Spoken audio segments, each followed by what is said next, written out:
गणेशाय नमः। श्री सरस्वती देवै नमः। श्री परम गुरु चरण कमलेभ्यो नमः। श्री मात व्रत चरण कमलेभ्यो नमः। सच्चिदानंद रूपाय विश्वोत्पत्त्यादि हेतुवे तापत्रय विनाशाय श्री कृष्णाय वयं नुमः।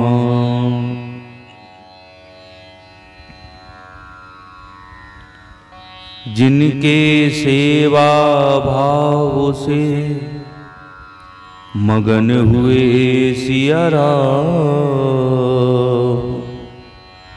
ऐसे श्री हनुमान जी को बारंबार प्रणाम।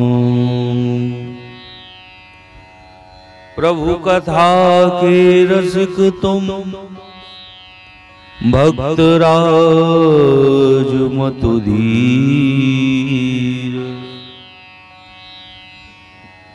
आए सुआसन लीजियो तेज पुंज कपवीर। जय जय श्री राधा रमण, जय जय नवल किशोर, जय गोपी चित चोर प्रभु, जय जय माखन चोर,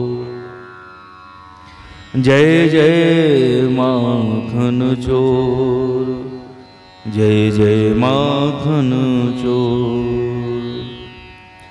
कि जिनके केवल नाम से बिगड़े बनते काम, हम सब की रक्षा करे कि मुरलीधर घनश्याम। बोलिए श्री राम राजा सरकार की जय हो, श्री बांके बिहारी लाल की जय, बोले शंकर भगवान की जय। अनंत बलवंत श्री हनुमंत लाल जी महाराज की जय। अपने अपने मात पिता गुरु गोविंद की जय। सब संतन की सब हरि भक्तन की जय जय श्री राधे।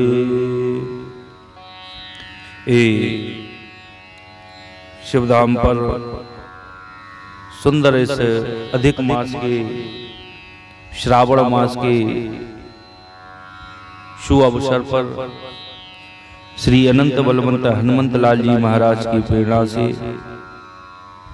जो हम सब लोग भगवान की कथा को श्रवण कर रहे हैं और अपने जीवन का उद्देश्य श्री हरि चरणों में समर्पित करते हुए, हे प्रभु ये जीवन है तेरे हवाले, तू जैसा चाहे इस जीवन को करे, चाहे पार लगाए चाहे मझधार में छोड़े। क्यों? क्योंकि भले बुरे सो तेरे, हम जैसे भी हैं आपके हैं प्रभु। हम अल्पज्ञ हैं, अल्प बुद्धि है, इसलिए हे प्रभु आप हम सभी पर कृपा करें और इस संसार सागर से पार हो। आपके श्री चरणों की भक्ति हमको हमेशा प्राप्त होती रहे। इस भगवान के चरणों में प्रार्थना करते हुए आज की कथा में हम सब लोग प्रवेश करते हैं।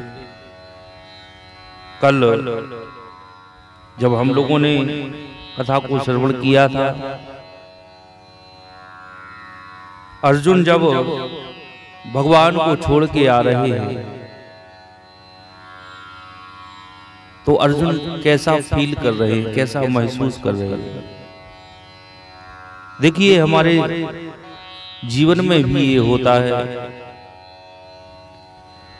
हम लोग करते हैं और करने के बाद हम लोग सोचते हैं कि शायद हमने किया। अर्जुन को भी ये अहंकार हो गया था कि मैंने ही ये महाभारत का युद्ध किया, मेरे बाण, मेरा गांडीव, मैं। भगवान तो केवल रथ ही चलाते रहे। लेकिन जब अर्जुन द्वारका में भगवान को छोड़कर वापस आते हैं तो अर्जुन ने क्या देखा कि जिसके सामने बड़े बड़े राजा सिर झुकाया करते थे, आज वो अर्जुन कृष्ण के बिना एक ही क्षण में उसी प्रकार सारहीन हो गया जैसे भस्म में आहुति डाली जाती है। अग्नि प्रज्वलित नहीं है यज्ञ कुंड में और हम उस भस्मी में स्वाहा कर रहे हैं। कपट भरी सेवा, ऊपर से बोया हुआ बीज जो व्यर्थ जाता है। बंजर भूमि में अगर हम बीज डाल दें, पहले भूमि को उपजाऊ बनाना पड़ता है खेत को, उसके बाद में बीज डालते हैं। तो बंजर भूमि में बीज डालें तो उसका क्या महत्व होगा। ऐसे ही अर्जुन कह रहे हैं महाराज युधिष्ठिर से कि मुझे लगता है कि मुझ में जो शक्ति थी वह मेरी नहीं थी, आज समझ में आया है। वह शक्ति तो द्वारकाधीश की ही थी, उनके जाने से वह शक्ति भी चली गई। अर्जुन बहुत दुखी हो रहे हैं, भगवान श्री कृष्ण के उपकारों को याद कर रहे हैं, रो रहे हैं। इसलिए हमें ये भागवत शास्त्र शिक्षा देता है कि जब हम जाग जाएं जब ही सवेरा है। दूसरों को समझाने की अपेक्षा खुद समझना चाहिए। लेकिन आज हम परेशान भी दूसरों से। महाराज हमारी बहू ऐसा ना करे, हमारो छोरो ऐसा ना करे, दूसरों को समझा रहे हैं। लेकिन साहब हमें खुद समझना चाहिए। स्वयं को ही बुद्धिमान एवं समझदार कहने वाले अर्जुन जैसा नादान ना समझ जीव दुनिया में और कोई नहीं है। अपने अहंकार में वह इतना पागल हो जाता है कि परमात्मा को भूल जाता है और स्वयं को ही हर कार्य का कर्ता धर्ता मान लेता है, जबकि वास्तविकता में यह है कि मनुष्य का व्यक्तित्व, कृतित्व एवं अस्तित्व परमात्मा के कारण ही है। हमारा कर्म, हमारा अस्तित्व, हमारा हम क्या हैं क्या नहीं है, ये सब परमात्मा के ही कारण है। उसके बिना मनुष्य अस्तित्वहीन, प्राणहीन है। अपने पद, धन, दौलत, वैभव, सौंदर्य, बुद्धि, ज्ञान, मद में व्यक्ति ऐसा डूबा हुआ है कि यह सब स्वयं का ही अर्जित मान लेता है, मैंने ही सब किया है। लेकिन हमें ऐसा नहीं कहना चाहिए। हमारा सब करने वाला केवल हमारा कन्हैया है। करते हो तुम कन्हैया मेरा नाम हो रहा है, मेरा आपकी कृपा से सब काम हो रहा है। वो करता है, लेकिन अहंकार बस, वैभव बस, दौलत बस, बुद्धि बस, ज्ञान के मद में आकर हम ऐसे बोरा जाते हैं और अहंकार में हम कहते हैं सब कुछ हमने ही किया है। अरे आपका तो एक क्षण का भरोसा नहीं है। बताइए जरा, विचार करिए आप, क्या आप अगले मिनट में रहेंगे? अगले क्षण में आप रहेंगे जीवित कि मैं रहूंगा? कोई गारंटी है आपके पास? नहीं। तो महाराज लेकिन हम सब कुछ अपना मान लेते हैं, तो हमारा कुछ भी नहीं है। तो महाराज सब कुछ कैसे हमारा हो सकता है? कुछ लोग कहते हैं महाराज धन एकत्रित करेंगे, पर धन का हम ये करेंगे, धन से हम ये करेंगे, वो करेंगे। लेकिन साहब याद रखो, ये धन धरा का है और धरा पर ही धरा रह जाएगा। मुट्ठी बांधे आया जग में और हाथ पसारे जाएगा। महाराज ये हमें ध्यान रखना चाहिए।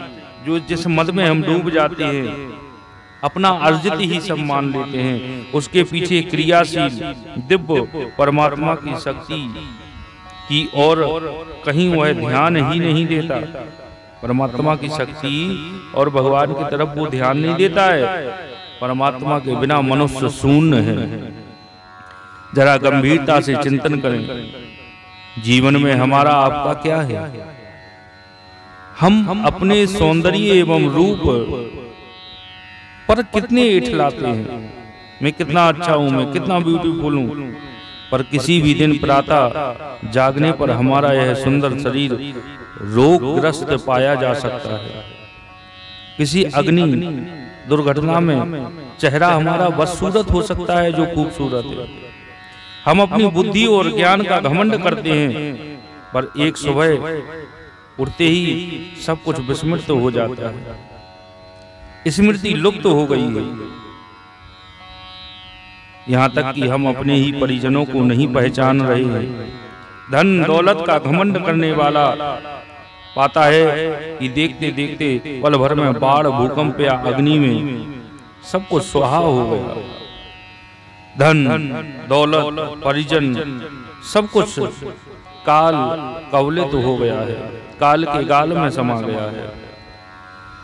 रात्रि में कोई व्यक्ति मंत्री या अफसर के रूप में सोता है, पर सवेरे उसका पद चला जाता है। ऐसे अनेक उदाहरण संसार में हैं और नित्य ऐसी घटनाएं हमारी आंखों के सामने घटित हो रही हैं।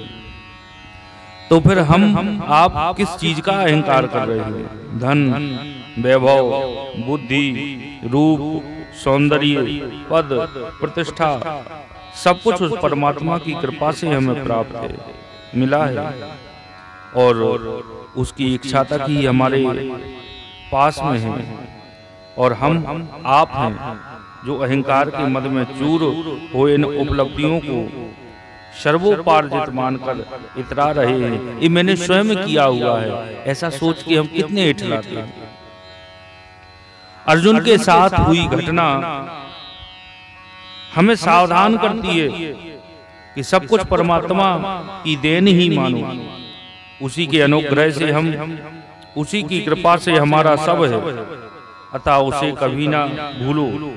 भागवत कितना सुंदर सार्थक संदेश अहंकारी मनुष्य को दे रहा है कि जिस क्षण भगवान अपनी कृपा का वरद हस्त, अपना हाथ सिर पर से हटा लेते हैं, उसी क्षण में हम शून्य हो जाते हैं। मनुष्य की सारी शक्ति परमात्मा की ही शक्ति है।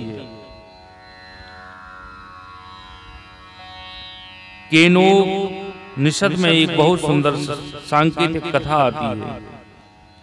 देवासुर संग्राम जब समाप्त हो चुका है, देवताओं की विजय हो गई है। हम सभी देवता एकत्रित होकर विजय का उल्लास मना रहे हैं। सभा में सब देवता अपनी अपनी शक्ति का बखान कर आत्म प्रसन्न हो रहे हैं। इतने में ही सामने एक यक्ष जैसा आकार प्रकट होता है। इंद्र पवन देव को भेजकर पता लगाने को कहते हैं, जाकर देखो कौन है। पवन देव आकर उस यक्ष से पूछते हैं कि बताइए आप कौन हैं। यक्ष वायु से प्रश्न करता है कि पहले यह बताओ कि आप कौन हैं। वायुदेव कहते हैं कि मैं पवन हूं। यक्ष ने पूछा कि आपकी क्या शक्ति है। पवन ने कहा कि इस पृथ्वी पर जो कुछ भी है उसे मैं पल भर में उड़ा सकता हूँ। यक्ष ने पवन देव के सामने एक तिनका रखकर कहा कि इसको उड़ा दीजिए। पवन देव ने अपनी पूरी शक्ति लगा ली, पर वे उस तिनके को हिला तक नहीं पाए, उड़ाने का तो दूर रहा। आखिर वे लज्जित होकर चले गए और अपने स्थान पर बैठ गए। इंद्र के पूछने पर उन्होंने कोई उत्तर नहीं दिया। इसके बाद इंद्र ने अग्निदेव को पता करने के लिए भेजा। अग्निदेव गए। यक्ष ने उनसे भी उनकी शक्ति के बारे में पूछा। अग्निदेव बोले, मैं अग्निदेव हूँ और मेरी शक्ति है कि पृथ्वी पर जो चीजें मौजूद हैं उनको मैं पल भर में जलाकर राख कर सकता हूँ। यक्ष ने उनके सामने वही तिनका रख दिया और कहा, इसे जलाकर दिखाइए। अग्निदेव ने अपनी पूरी शक्ति लगा दी, पर वे उस तिनके को जलाना तो दूर रहा, गर्म भी नहीं कर पाए। अंत में वे भी लज्जित होकर वापस चले गए और अपने स्थान पर जाकर बैठ गए। यह देखकर इंद्र स्वयं उस आकार के पास गए, जो यक्ष के जैसा आकार था। इंद्र स्वयं गया तो उन्होंने पाया कि वह आकार विलीन हो गया और उसके स्थान पर हिमाचल कुमारी भगवती उमा देवी प्रकट हो गई। उन्होंने संदेश दिया है कि जिस विजय को तुम देवता लोग अपनी शक्ति की विजय मान रहे हो, वह तुम्हारे कारण नहीं हुई। वह विजय तो परमात्मा की शक्ति के कारण है, और उस शक्ति का तुम इस सभा में नाम तक नहीं ले रहे हो। तुम सभी देवताओं में जो अलग अलग शक्तियां निहित हैं, वे उसी परमात्मा की हैं। जिस क्षण वे परमात्मा अपनी शक्ति वापस ले लेते हैं, उसी क्षण तुम्हारा अस्तित्व खत्म हो जाता है। अग्नि में दाहक शक्ति, पवन में उड़ाने की शक्ति परमात्मा की ही शक्तियां हैं। इनका स्वयं का कोई अस्तित्व नहीं है। इस प्रकार देवी देवताओं के अहंकार का दमन किया। उन्होंने बताया कि यक्ष के रूप में साक्षात पर ब्रह्म ही थे।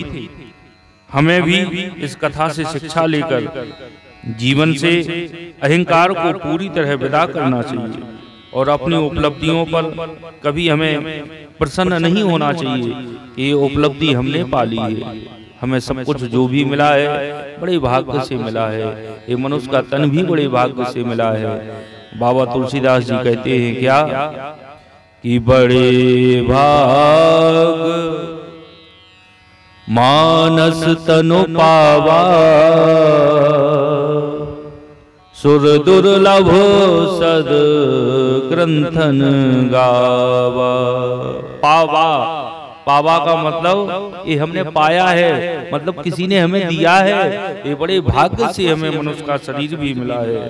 तो महाराज कभी भी किसी संसार में उपलब्धि को पाकर, किसी चीज को हासिल करके हमें ये नहीं सोचना है कि ये हमने पाया है। हमारा प्रभु ही हम पे कृपा करके हमें दे रहा है। जब युधिष्ठिर ने, एक और बात याद आई। हमारे पूज्य पिताजी बताते हैं कि बेटा, किसी चीज को अगर हमें भगवान ने कृपा करके दिया है तो उसका उपयोग करो। हमें भगवान ने प्रसन्न होकर कोई चीज दी तो उपयोग हम उसका कर सकते हैं, लेकिन उपभोग मत करो। उपयोग और उपभोग में यही अंतर है। उपयोग की हमें जरूरत थी जीने के लिए, करने के लिए, इसलिए उपयोग किया। उपभोग मतलब हम उसी में ही लिप्त हो जाएं, ये हमारी गलत बात है। इसलिए जो भी भगवान ने हमें दिया है, भगवान ने कृपा की है, तो उसका उपयोग तो करें, लेकिन उसका उपयोग, उपभोग मत करना चाहिए। तो महाराज जब युधिष्ठिर ने अर्जुन से यदुवंश के संहार, श्री कृष्ण के स्वाधाम गमन का समाचार सुना तो उन्होंने स्वर्गारोहण का निश्चय किया। उन्होंने अपने पौत्र पारिषद को राज का भार सौंपकर चीर वस्त्र धारण कर लिए और उत्तर दिशा की ओर महाप्रस्थान किया है। उनके साथ में धर्मराज युधिष्ठिर के पीछे पीछे चल पड़े। उनके जितने भाई थे वो भाई, सारे भाई सभी युधिष्ठिर के पीछे पीछे चल पड़े। विदुर जी ने अपने शरीर को प्रभास क्षेत्र में त्याग दिया। कुंती एवं द्रौपदी श्री कृष्ण में लीन हो संसार को विदा हो गई। पांडवों के महाप्राण के पश्चात राजा पारिषद न्यायपूर्वक पृथ्वी का शासन करने लगे। उन्होंने उत्तर की पुत्री इरावती से विवाह किया, जिससे उनके जन्मेजय आदि 4 पुत्र उत्पन्न हुए महाराज पारिषद के।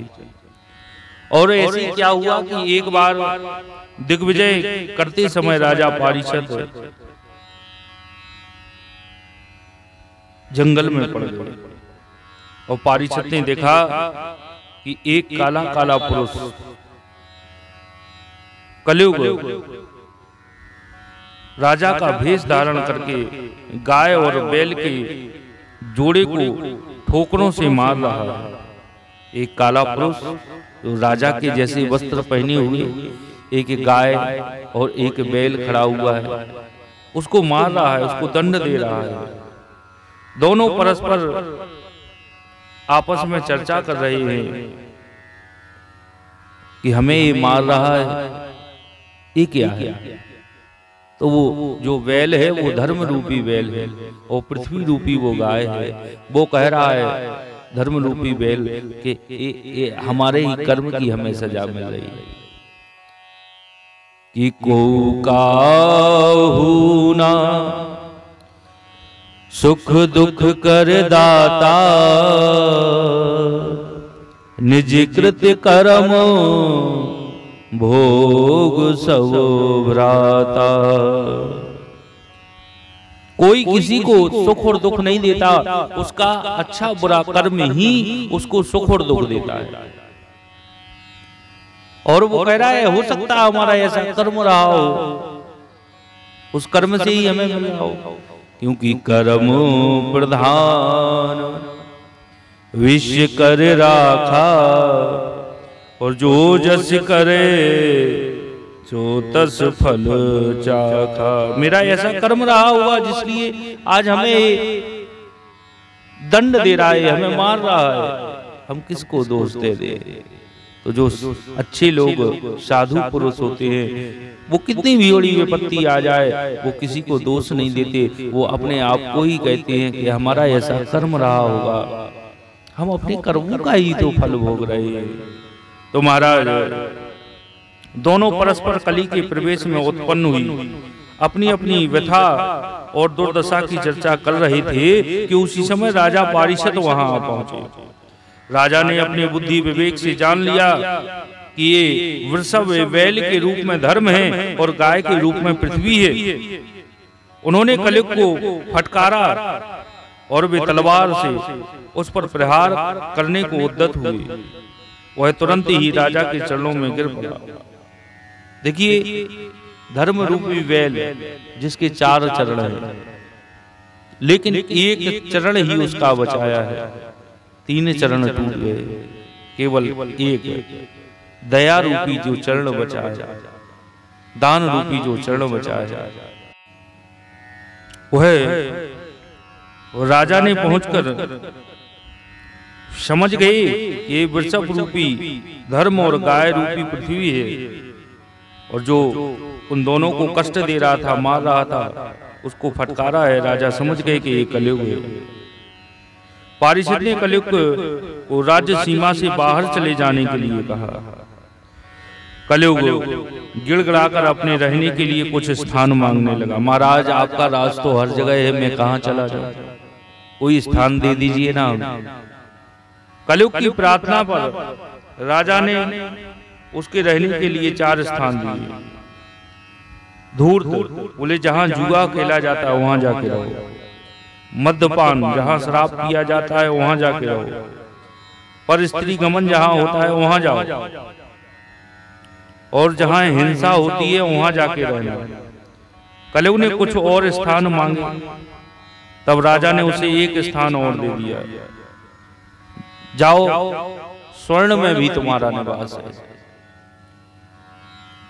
और जैसे ही स्वर्ण में निवास राजा ने दिया, इन 5 स्थानों में धूर्त जुआ, मद्य शराब, काम स्त्री संग, वैर हिंसा और रजोगुण धन में निवास करने लगा। राजा पारीक्षत ने इसके बाद वृषभ रूपी धर्म के 3 चरण तपस्या, सोच और दया जोड़ दिए। आश्वासन देकर पृथ्वी का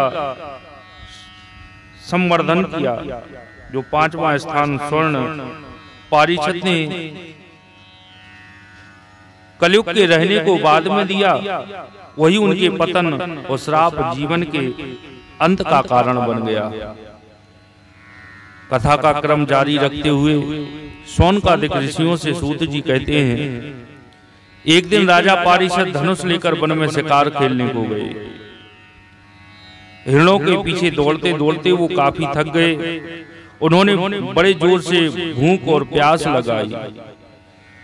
जब उन्हें कहीं जलाशय नहीं मिला तो वे पास के एक ऋषि आश्रम में गए और वहां समीक ऋषि गहरी तपस्या में लीन थे। राजा ने ऐसी ही अवस्था में उनसे जल मांगा, क्योंकि प्यास से उनका कंठ सूख रहा था। ऋषि तो ध्यानमग्न थे, अतः उन्हें इसका कोई पता भी नहीं था कि कौन आया हमारे समक्ष, कौन खड़ा है। कोई उत्तर ना पा भूख प्यास से व्याकुल होकर राजा पारिषद को क्रोध आ गया और वहां से लौटते समय उन्होंने धनुष की नोक से एक मरा हुआ सर्प उठाकर शमीक ऋषि के गले में डाल दिया और अपनी राजधानी को चले गए। जरा विचार कीजिए, ऐसा भक्त वत्सल राजा और एक संत के गले में मरा हुआ सर्प डाल दिया। अच्छे रास्ते पे चलने वाला मनुष्य अगर बिगड़ रहा है तो उसके ऊपर भी कलयुग सवार हो गया। राजा ने जो स्वर्ण में कलयुग को वास दिया, जो स्वर्ण का मुकुट राजा लगाए थे उसमें आके कलयुग बैठ गया। राजा की बुद्धि बिगड़ गई और राजा ने मरा हुआ सर्प शमीक ऋषि के गले में डाल दिया, क्योंकि ये अधर्म की कमाई के द्वारा अधर्म के धन से एकत्रित किया हुआ ये मुकुट था राजा के पास। तो इससे ये होता है कि राजा क्या अधर्म की कमाई से उस मुकुट को बनवाया? बोले नहीं, ये जरासंध का मुकुट था जो भीम लेके आए थे, भगवान ने मना किया और आज उसी मुकुट को राजा पारिषद ने लगाया है और इतना घटनाक्रम आगे बढ़ गया है। कलयुग को मौका मिल गया और उसमें बैठ के शमीक ऋषि के गले में मरा हुआ सर्प डाल दिया। शमीक ऋषि का जो पुत्र है श्रृंगी बड़ा तेजस्वी है। वह कौश की नदी में स्नान कर रहा था। जब उसको मालूम हुआ, जल लिया हाथ में, संकल्प लिया और संकल्प करके उसने कहा कि जिसने हमारे पिता का अपमान किया है, मैं ऋषि कुमार श्रृंगी उस राजा को श्राप देता हूं कि आज से 7वें दिन उसे तक्षक सर्प तक्षक नांग डस लेगा। शमीक ऋषि को जब मालूम हुआ कि उनके पुत्र ने राजा को श्राप दे दिया है तो उन्हें बड़ा दुख हुआ। ऋषि ने अपने पुत्र को बहुत डांटा है कि राजा की इतनी सी भूल पर तुमने इतना बड़ा दंड दे दिया। शमीक ऋषि ने राजा की महत्ता पुत्र को बताई कि राजा कैसा है वो, संत कितने महान होते हैं, राजा की गलती पे तो ध्यान नहीं दिया, पुत्र के अपराध पर उसे डांटा है। सच्चे संत दूसरों के अपराध को नहीं, अपनी गलती को देखते हैं। धर्मराज युधिष्ठिर के पौत्र राजा पारिषद बहुत ही न्यायप्रिय, विवेकशील, प्रजावत्सल राजा थे। जिस दिन वे शिकार खेलने गए उस दिन उन्होंने जो मुकुट पहना था, धारण किया था, वह जरासंध का था। एक तो इसमें जरासंध द्वारा अन्याय अधर्म से अर्जित द्रव्य लगा था, दूसरे इसमें कलयुग का वास हो गया, जो कि पारिषद ने स्वयं कलयुग के रहने हेतु स्थान दिया था। अतः इसको धारण करने से पारिषद की बुद्धि भी भ्रष्ट हो गई। घर आकर जब उन्होंने मुकुट उतार रखा, तुरंत ही उन्हें अपनी गलती एवं अपराध बड़ी गिलानी हुई। उन्होंने सोचा, मैंने निरपराध एवं अपना तेज छिपाए हुए ब्राह्मण के साथ बड़ा नीच व्यवहार किया है। इस अपराध से अवश्य ही मुझ पर कोई विपत्ति आने वाली है। पारिषद ऐसी चिंता कर ही रहे थे कि उन्हें मालूम हुआ कि ऋषि कुमार के श्राप से आज से 7वें दिन उन्हें तक्षक डस लेगा। उन्हें यह श्राप बहुत भला लगा। उन्होंने सोचा, अब मुझे शीघ्र वैराग्य होने का कारण प्राप्त हो गया। पारिषद अनशन व्रत लेकर गंगा तट पर आकर बैठ गए। भगवान श्री कृष्ण के चरण कमलों का ध्यान करने लगे। उस समय बड़े बड़े ऋषि मुनि अपने शिष्यों के साथ वहां पर पधारे। वे सब जब आसन पर बैठ गए, पारिषद ने सबको प्रणाम किया है। फिर उन्होंने ऋषियों से भगवान की रसमयी लीलाओं के गान करने हेतु निवेदन किया। साथ ही राजा ने 2 महत्वपूर्ण प्रश्न ऋषियों से किए। पहला प्रश्न कि जीव को जीवन में सदा सर्वदा क्या करना चाहिए, और दूसरा यह कि जो थोड़े ही समय में मरने वाला है उनका क्या कर्तव्य है, उनको क्या करना चाहिए। पारिषद ने दोनों प्रश्न सुखदेव जी से भी किए। इन्हीं दोनों प्रश्नों का उत्तर भागवत के द्वितीय स्कंद से लेकर 12 स्कंद पर्यंत श्री सुखदेव जी ने दिया है। पारिषद ऋषियों से प्रश्न पूछ ही रहे थे कि उसी समय संयोग से पृथ्वी पर स्वयं इच्छा से विचरण करते हुए श्री सुखदेव जी महाराज वहां प्रकट हो गए। बोलिए श्री सुखदेव जी महाराज की जय। राजा पारिषद ने सुखदेव जी को सिर झुकाकर प्रणाम किया है। सभी से सम्मानित होकर श्री सुखदेव जी श्रेष्ठ आसन पर विराजमान हुए। पारिषद ने उनके चरणों में प्रणाम किया। मधुर वाणी में उनसे पूछा कि जो पुरुष सर्वदा मरणासन्न है उसको क्या करना चाहिए, वह कैसे कर्म करे, और किसका श्रवण, किसका जप, किसका स्मरण, किसका भजन करे तथा किसका त्याग करे, किसको अपनाए। जब राजा ने मधुर वाणी में इस प्रकार जिज्ञासा भरे प्रश्न किए, सुखदेव जी उनका उत्तर देने लगे। सुखदेव जी कहते हैं, सुखदेव जी से 2 महत्वपूर्ण प्रश्न किए राजा ने। उन्होंने पूछा कि जो पुरुष सर्वदा मरणासन्न है उसको क्या करना चाहिए, और मनुष्य मात्र को अपने जीवन में क्या करना चाहिए, क्या नहीं करना चाहिए। इन 2 प्रश्नों का उत्तर देना सुखदेव जी द्वितीय स्कंद से प्रारंभ करते हैं। वास्तव में जीवन के मौलिक प्रश्न हैं और हर जागरूक मनुष्य को ये प्रश्न स्वयं भी पूछने चाहिए। इन्हीं 2 प्रश्नों में उत्तर में जीवन का रहस्य छिपा हुआ है। संसार में आकर मनुष्य का कर्तव्य क्या है, उसे क्या करना चाहिए, क्या नहीं करना चाहिए, और यदि उसने पूरा जीवन इस प्रश्न पर चिंतन किए बिना ही बिता दिया और मृत्यु का समय आ पहुंचा है, बहुत ही कम दिन शेष रहे हैं जीवन के, और तब चेतना जागी। जीवन के जब समय निकल गया, जब चेतना जागी, तो ऐसी स्थिति में उसे क्या करना उचित होगा, यह प्रश्न भी बहुत महत्वपूर्ण है। भागवत इन 2 प्रश्नों का उत्तर बड़े सुंदर ढंग से देता है और मनुष्य का सही मार्गदर्शन कराता है। इसलिए भागवत शास्त्र एक अनुपम शास्त्र है, भगवान की वांग्मयी मूर्ति है।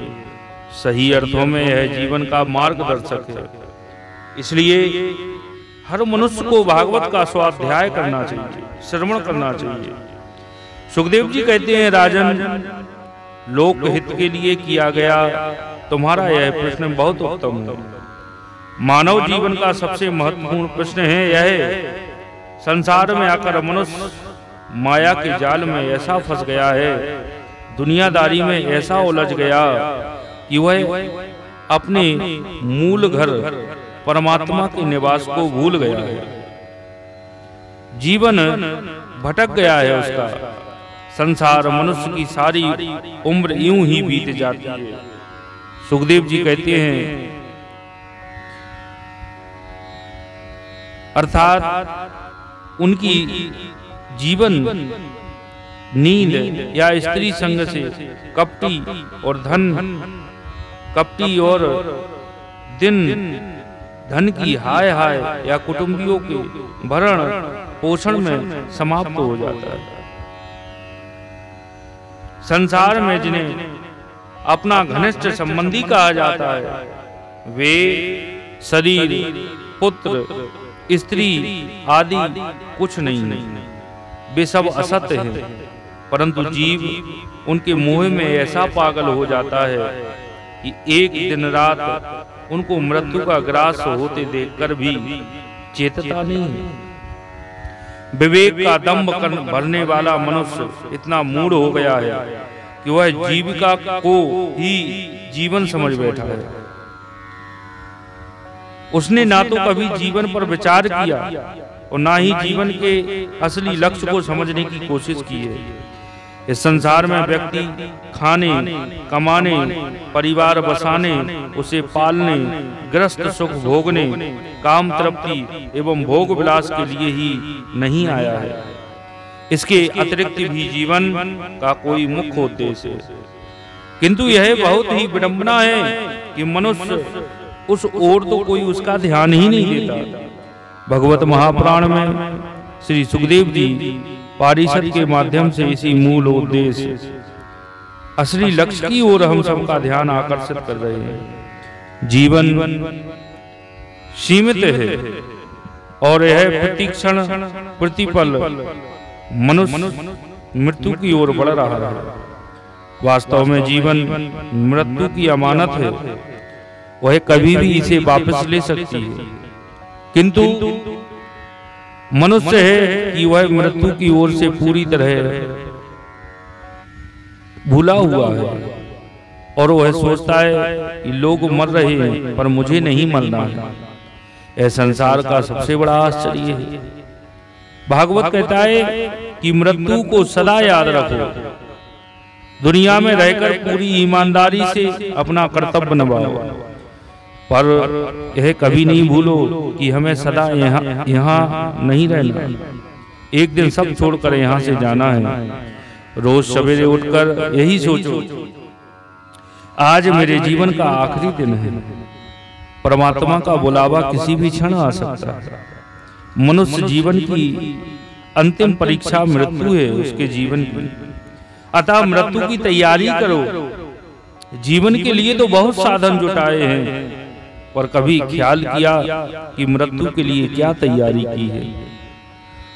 छोटी छोटी लौकिक यात्राओं के लिए तो महीनों से तैयारी करते हैं, पर पारलौकिक यात्रा, अंतिम यात्रा की क्या तैयारी की है? सोचा है जरा कभी? वह यात्रा सुखद हो, शांतिपूर्ण हो, इसके लिए हमने क्या एकत्रित किया है, क्या जुटाया है? भागवत बताता है कि जीवन शांति से बीते और मृत्यु मंगलमय हो, इसके लिए काल को ध्यान में रख हमेशा ईश्वर का चिंतन करो। काल का मतलब समय को ध्यान में रख।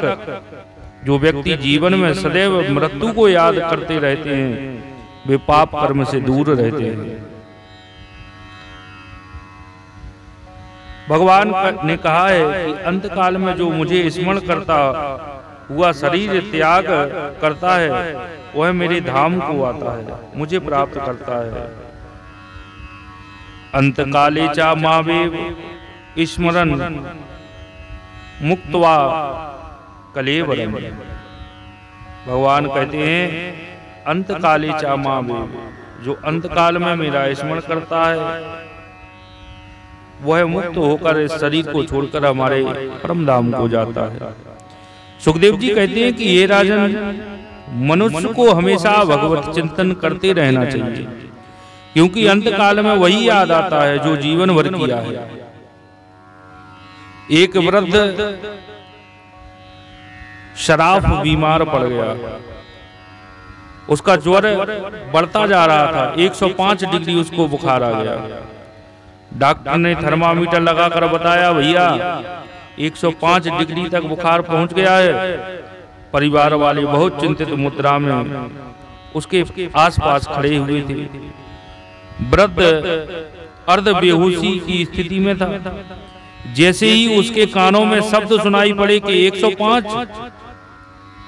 तुरंत वो बड़बड़ाने लगा, जल्दी करो, बेच दो, मैंने 80 के भाव में खरीदा था, अच्छा फायदा होगा।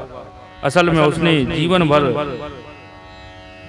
धन खरीदा, स्वर्ण खरीदा, स्वर्ण बेचा, तो उसने सोचा कि सोने का भाव बढ़ गया है। बात तब की है जब सोने का भाव 80 था, अब 100 रुपये तोला था, इसलिए लड़कों से तुरंत बेच देने को कहने लगा। और उस समय उसका प्राणांत हो गया। तात्पर्य यह है कि मनुष्य ने जीवन भर जो किया है अंत में भी वही याद आएगा। इसलिए संत एवं शास्त्र कहते हैं कि काम करो पर साथ में प्रभु का नाम भी जपो, प्रभु का स्मरण करते चलो, तो अंत में भगवान याद आएंगे। आगे पारिषद सुखदेव जी से पूछते हैं कि परमात्मा में मन कैसे लगाया जाए, ध्यान कैसे किया जाए, भजन में मन कैसे लगे, प्रभु का चिंतन कैसे हो। सुखदेव जी ने विस्तार से ध्यान विधि बताई एवं भगवान के चरणों में प्रेम कैसे हो इसका मार्ग बताया और कहा ध्यान के लिए भगवान के स्वरूप का चिंतन करो, मन विराट पुरुष पर केंद्रित करो, संसार से मन को हटाओ और परमात्मा में लगाओ। धीरे धीरे अभ्यास से मन पर ब्रह्म परमात्मा के चिंतन में लीन हो जाएगा और भगवान की ओर यात्रा प्रारंभ हो जाएगी।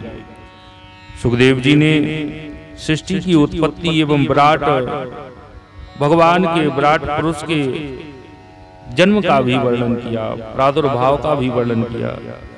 ब्रह्मा जी ने भगवान के आदेश अनुसार सृष्टि निर्माण का प्रयास किया, पर बिना तप के उनसे यह संभव नहीं हो सका।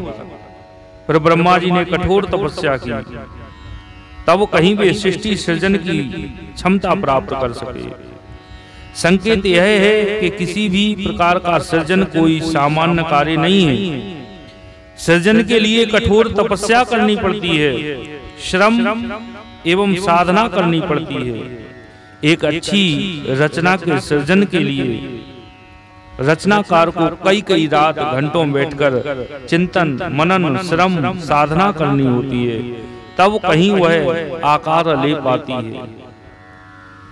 द्वितीय स्कंद में 9वें अध्याय में भगवान ने ब्रह्मा जी को चतुर्श्लोकी भागवत का उपदेश दिया है। 9वें अध्याय का 32वां से 35वां श्लोक जो चतुर्श्लोकी भागवत जिसे कहते हैं, इस चतुर्श्लोकी भागवत में भगवान ने अपने एवं अपने जगत के रहस्यों का समझाया है। इसमें संपूर्ण तत्व ज्ञान आ गया।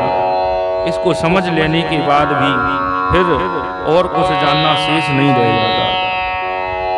भगवान ब्रह्मा जी से कहते हैं, सृष्टि के पूर्व केवल मैं ही था, मेरे अतिरिक्त कुछ भी नहीं था। जहाँ यह सृष्टि नहीं है वहाँ भी मैं ही हूँ। इस सृष्टि के रूप में जो कुछ प्रतीत हो रहा है वह भी मैं ही हूँ, और जो कुछ बच रहेगा वह भी मैं ही हूँ। तात्पर्य है कि इस सृष्टि में सर्वत्र परमात्मा ही परमात्मा है, परमात्मा के अलावा कुछ भी नहीं है। यह है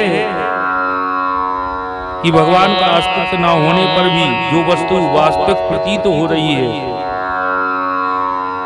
और मेरे विद्यमान होने पर भी जो मेरी प्रतीत नहीं होती, मेरे विद्यमान होने पर भी जो प्रतीत नहीं होती है वह मेरी माया के कारण है। सभी प्राणियों के शरीर में आत्म रूप में प्रवेश किए हुए हूँ, और चूंकि मेरे अतिरिक्त कुछ भी, भगवान के अतिरिक्त संसार में कुछ भी नहीं है। इस प्रकार से इसको समझते हैं। जैसे एक बड़े व्रत में बहुत से छोटे छोटे व्रत हैं। एक बड़ा गोला बनाया, उसके अंदर छोटे छोटे और गोले व्रत बनाए, तो यह कथन सत्य है कि बड़ा व्रत बड़ा गोला छोटे व्रतों में प्रविष्ट है, बड़ा है। क्योंकि छोटा व्रत तो बड़े व्रत का ही भाग है, बड़ा व्रत तो वहाँ पहले से ही मौजूद है। ठीक ऐसे ही संसार की हर वस्तु में, कण कण में, रज में प्रभु विद्यमान ही है, और विद्यमान नहीं भी है, क्योंकि वह तो पूर्व से ही सर्वव्याप्त है। सारा क्षेत्र ही उनका है। पारिषद ज्ञान से, विज्ञान से, तर्क से, चिंतन से, मनन से यही सिद्ध होता है कि वह सर्वातीत एवं सर्वस्वरूप भगवान ही सर्वदा और सर्वत्र स्थित हैं। जो आत्म तत्व एवं परमात्म तत्व जान जाते हैं, उन्हें केवल इतना ही जानने की आवश्यकता है, इन चारों श्लोकों में जीव जगत एवं जगदीश्वर के सारे गुण रहस्य छिपे हुए हैं। इन्हें समझने के लिए उच्च कोटि का चिंतन मनन तो चाहिए ही, साथ में परमात्मा की कृपा भी चाहिए, क्योंकि सोहे जानो जेहो देह जनाई, भगवान जिसको जितना जब जनाना चाहें वह उतना ही जान सकता है। तो महाराज उसकी कृपा भी चाहिए। इसका वास्तविक अर्थ असली रहस्य समझ में आ जाएगा जब इसको सही रूप में जानने के बाद जीव और जगदीश्वर एक हो जाएंगे। महाराज अंत में भगवान ब्रह्मा जी से कहते हैं कि ब्रह्मा जी, तुम अविचल समाधि के द्वारा इस सिद्धांत में पूर्ण निष्ठा कर लो। इससे तुम्हें कल्प कल्प में विविध प्रकार की सृष्टि रचना करते रहने पर भी मोह नहीं होगा। यह कहकर भगवान अंतर्ध्यान हो गए। भगवान का संकेत यह है कि व्यक्ति जीवन में जो कर्म करता है, जो उपलब्धियां प्राप्त करता है, उन्हें वह स्वार्जित समझ लेता है, उनमें ही वह रम जाता है, अहंकार उसमें आ जाता है। किंतु व्यक्ति यदि यह समझेगा कि सारी सृष्टि भगवान की है, तो वह स्वयं भी भगवान का हुआ, तो जो कुछ वह कर रहा है वह भी तो भगवत प्रेरणा से कर रहा है, उसी की शक्ति से कर रहा है। अतएव उसमें उसका अपना कुछ नहीं है, सब उसी परमात्मा का है। तो व्यक्ति दुख कलेश मोह ममता मुक्त रहेगा। ऐसी स्थिति में मनुष्य को मोक्ष के लिए अलग से प्रयत्न नहीं करना पड़ेगा, फिर तो वह मुक्त ही है। इस स्कंद में 10वें अध्याय में श्री सुखदेव जी ने भागवत के 10 लक्षणों का उल्लेख किया है। ये लक्षण हैं सर्ग विसर्ग, स्थान पोषण, उर्त मनवंतर इक्षानु तथा निरोध मुक्ति और आश्रय। पूरे भागवत में इन्हीं 10 विषयों का वर्णन है। ईश्वर की प्रेरणा से जो आकाश आदि पंचभूत शब्द आदि तन्मात्राएं इंद्रियां अहंकार महत्व की उत्पत्ति होती है, उसको सर्ग कहते हैं। ब्रह्मा जी के द्वारा जो विभिन्न चराचर सृष्टियों का निर्माण होता है, उसका नाम विसर्ग है। विनाश की ओर बढ़ने वाली इस सृष्टि को मर्यादा में स्थिर रखने से भगवान विष्णु को जो श्रेष्ठता सिद्ध होती है, उसका नाम स्थान है। भगवान को भक्तों के ऊपर जो कृपा होती है, उसका नाम पोषण है। जीवों की वासनाएं ऊती नाम से जानी जाती है। मनवंतरों के अधिपतों को मनवंतर कहते हैं। भगवान के विभिन्न अवतारों एवं उनके प्रेमी भक्तों की विविध आख्यानों से मुक्त गाथाएं ईशानु कथा है। कल्पांत के समय जीव का परमात्मा में लीन हो जाना निरोध है। कर्तव्य आदि का परित्याग करके, भोग आदि का त्याग करके जीव का अपने वास्तविक स्वरूप परमात्मा में स्थिर हो जाना ही मुक्ति है। इस चराचर जगत की उत्पत्ति और प्रलय जिस तत्व से प्रकाशित होते हैं, वह परब्रह्म ही आश्रय है। शास्त्रों में उसी को परमात्मा कहा गया है। इस भागवत पुराण में सर्ग से लेकर आश्रय तक के विविध सोपानों का वर्णन है।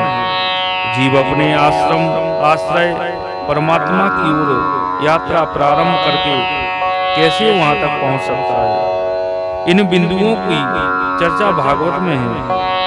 अतः भागवत एक मोक्ष शास्त्र है। आगे सुखदेव जी कहते हैं कि हे राजन, भगवान ने ब्रह्मा जी से कहा कि संसार में मनुष्य सहित जो भी जीव है, वे सब मेरे ही बनाए हुए हैं। सभी जीवों में मैं ही बैठा हुआ हूँ। चर अचर संपूर्ण जगत में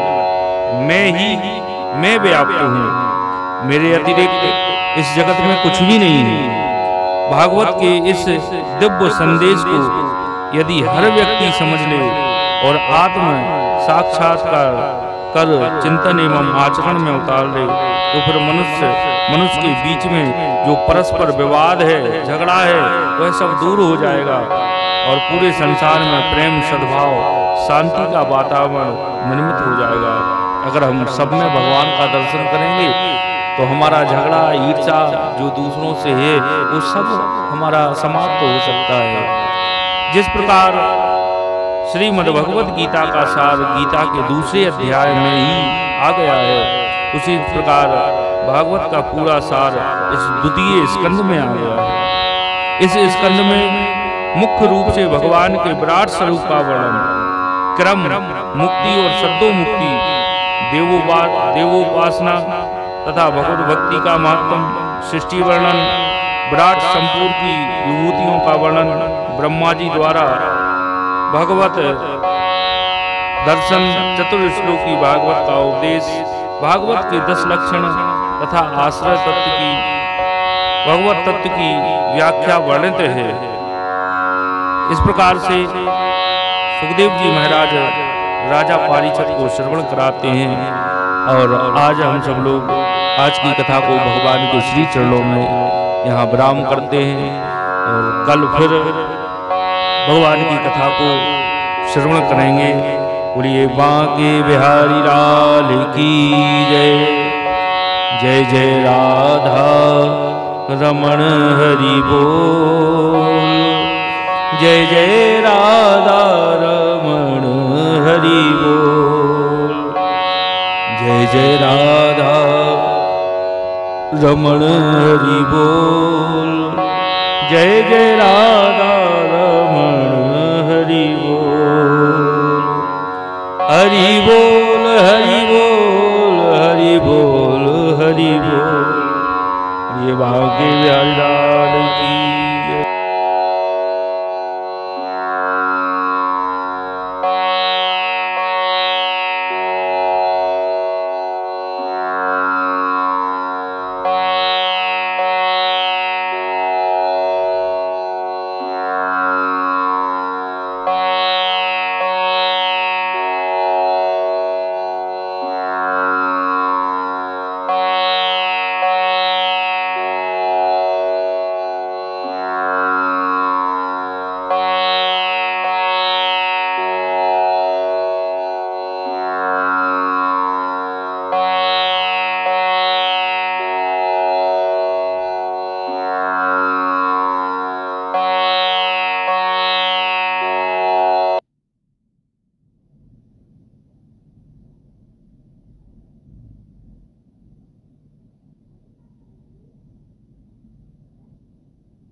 और भगवान के चरणों में आज की कथा को यहीं विश्राम करते हैं।